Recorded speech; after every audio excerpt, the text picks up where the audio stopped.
شیخ جمال الدین ایک جگہ سے گزر رہے تھے کہ ایک تاتاری شہزادے نے ان کو دیکھ کر کہا، تم اچھے ہو یا میرا کتا؟ آپ نے اس کو برا بھلا نہ کہا، نہ اپنی صفائی بیان کی، نہ ہی اس کو بد دعا دی، مسکراتے ہوئے بس ایک فقرہ کہا کہ اگر میرا ایمان پر خاتمہ ہو گیا تو میں اچھا، ورنہ تمہارا کتا مجھ سے بہتر ہے۔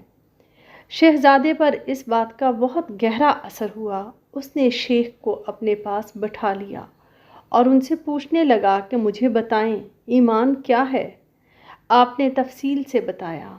اس نے کہا، جب میں بادشاہ بن جاؤں گا، آپ میرے پاس تشریف لے آنا، میں مسلمان ہو جاؤں گا۔ ایسا ہی ہوا، وہ بادشاہ بنتے ہی مسلمان ہو گیا۔ اس کو دیکھ کر ہزاروں تاتاری اسی وقت مسلمان ہو گئے، تاریخ ہی بدل گئی۔